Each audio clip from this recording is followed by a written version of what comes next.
Assalamualaikum warahmatullahi wabarakatuh. My name is Marina. I'm from 5B class. In this video, I will explain about my thesis proposal. The title is Identifying the Impact of Technological Advancement on the Improvement EFL Students in English Skill. This presentation, we will discuss about Chapter 1, Chapter 2, and Chapter 3. The first one is Chapter 1.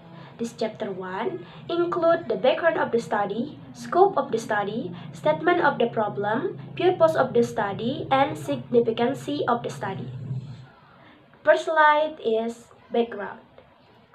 According Casapoglu-Akyol 2010 state that the use of technological tools significantly improves academic outcomes, particularly in EFL learning. In Indonesia, where English is a foreign language, mastering skills like reading, writing, listening, and speaking is crucial, especially in this digital era.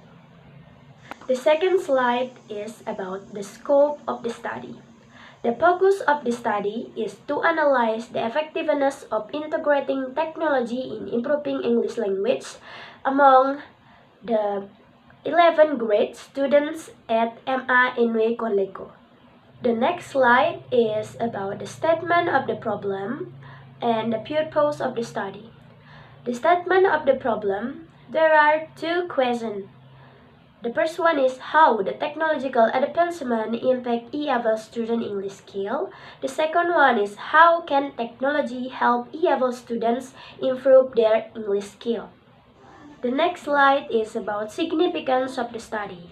The study will give the benefits for students, teachers, schools, and for broader impact. The first one is for teacher. This study will provide insight into effective technology integration. This research provides educators with actionable insight into incorporating technology into their teaching practice.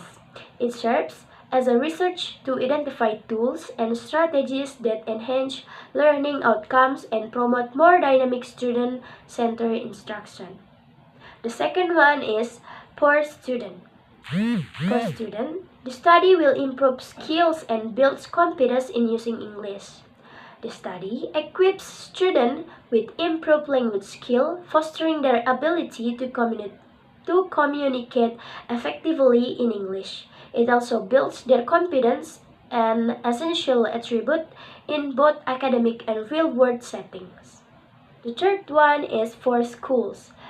The findings will support schools in planning research allocation effectively. By identifying technology's role in education, school can ensure fair access to tools and platforms, thereby minimizing educational disparities among students. And the last is for broader impact. The study will contribute to policy development in digital education.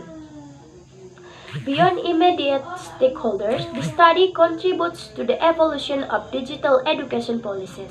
It underscores the importance of integrating modern technologies into traditional teaching frameworks and offer evidence-based recommendations for policymakers to improve educational standards. The next slide, we will discuss about the Chapter 2. Chapter 2 includes the technological advancement in education, English skill, relevant study, theoretical framework, and hypothesis. The first one is technological advancement in education. Digital media platforms like YouTube, Instagram, and TikTok enhance EFL students' reading, writing, listening, and speaking skill. Technology supports flexible learning, easy access to information, and encourages independent and collaborative learning. Aligned with Vygotsky's theories, technological tools play a key role in fostering students' cognitive development through social interaction and authentic context. The next slide will talk about English skill. English language skill in Indonesia. The Indonesian government emphasizes the importance of mastering English, focusing on the four key skills. There is listening, speaking, reading, and writing. The skills divide into receptive, listening, reading, and productive include speaking, writing, process are essential for effective communication and proficiency.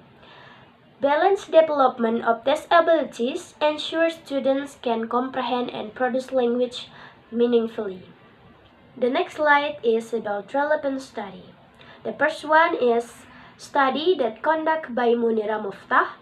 The second one is study conducted by Abimanto and Mahendro. And the last one is from Melati. The next slide is theoretical framework. The study is grounded in Vygotsky's sociocultural theory, which highlight the importance of tools and social interaction in learning process. Technological tools such as digital application, online platforms, and multimedia research act as a medicinal instrument that support students in their zone of proximal development. The next slide will talk about the hypothesis of the study. This hypothesis 0 in the study is technological advancement do not significantly improve EFL students' English skill, and the hypothesis alternative is technological advancements significantly improve EFL students' English skill. Next slide, we will talk about the chapter 3.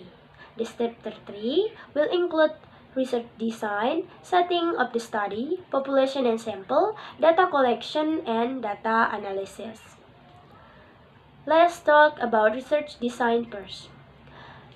This research will use quasi-experimental, pre- and post-test questionnaire. The participant of the study is 15 students in 11 grades at MANW Korleko divided into treatment and control group. The next is the tools and the duration. In this research, the tools will use YouTube videos, LED projector, online resources, and the duration is 20 weeks. The next slide is about the research timeline. The research is conducted in 3 stages. The first process in first until the second week, pre-test and preparation. For first week, researcher will make a design of pre-test and divided students into 2 groups, the action and the control class. The second step, the third until 19 weeks, implementation of technology-based and traditional method. In this time, researcher will start to implement the technology-based learning. The third process or the last week, post-test and data analysis. This is the last of the data collection. In 20 weeks, researcher will give the student the post-test. This post-test is to measure their skill after teacher implement the teaching method. The last slide is about data analysis. This research will use descriptive statistics to calculate the mean, standard deviation, and minimum maximum values to get an initial overview of the data before and after treatment. The second one is normality and homogeneity test. The next is hypothesis testing, and the last is result interpretation. Well, maybe that's all from me. I do apologize if I have a many mistake. Thank you for watching and Assalamualaikum warahmatullahi wabarakatuh.